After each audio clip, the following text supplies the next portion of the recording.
We had a lot of amazing things happen. Find the right trade and just be patient and wait for it. These are the assets that I would normally do an option on. 3 confirmations minimum, as I always say. It came down, shot back up to our area. That's what's going to keep you consistently profitable along the way.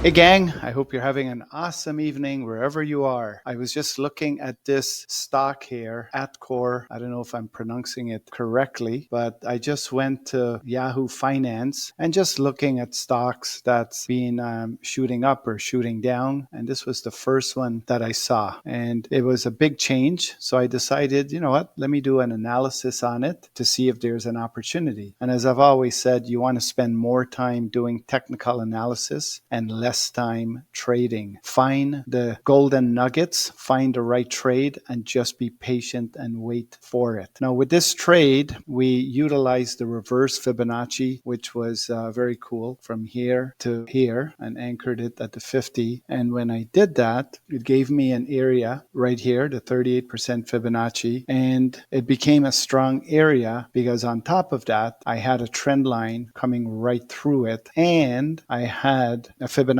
extension when I anchored it there, and the 127 was right there. So there was a lot of things going on here. And I normally do options when I have a bigger area for a stop loss. So not knowing if it's going to go up here or if it's going to touch here. So because it was a wider area, these are the assets or the stocks that I would normally do an option on when my stop loss might be too big for, let's say, when you compare it to the S&P futures, which is what I also love to do. I would rather do the SPY, take the option on the SPY, rather than doing options, or rather than doing futures on the ES or the S&P E-mini. Anyway, if I've confused you, my apologies. I'm assuming you know a little bit about trading. If you don't know anything about trading and would like to learn, by all means, reach out to me, and I'm happy to discuss our mentorship program with you. But anyway, getting back to this here, we had a lot of amazing things happen. And the other point, this market was obviously shooting down. And when that happens, you want to go in the direction of the market if you can. And so that's why I was looking for an entry point. Sometimes you don't get an entry point. Sometimes the asset is moving so quickly in one direction or another, and you can't get in to take a sell, or if it's going up, it's hard sometimes to get an entry point that gives you 3 confirmations minimum, as I always say, before you enter that trade. And always keep in mind as well, guys, don't be attached to any outcome, because we don't know what the market will do. We can make predictions, and as long as we keep our stop loss tiny, then we'll make sure we're consistently profitable, or at least be in the direction of profit, even if we take some small losses along the way. But I like this because if you zoom in, or if I go to the, let's go to the 5-minute chart and see what I'm talking about here. So it came here, and I'll remove this circle. It came down, shot back up to our area, and it gave me an additional confirmation, because when you take the retracement fib from up here to this low, it came and passed that 50, was headed towards the 61%, didn't quite make it, and turned around. And so this would have been a great place to put a stop loss, like right up here. Meaning, if you had bought an option and it started to go against you up here, then just exit out at that point, right? Because you have all your confirmations here. You've got the reverse fib, you've got the 127 fib extension, you've got a 50% Fibonacci line right there. This is a 38% from the reverse Fibonacci. So you've got a lot of things going on. And so either enter here and maybe put your stop loss somewhere above here. So you have this area where you've got the lowest confirmation to the highest confirmation. And so you know where your stop loss would be, you know where your entry point would be. And then look what happened. It went down a couple of dollars. And so this would have been a great trade with the setup that it gave us and the confirmations that we had on this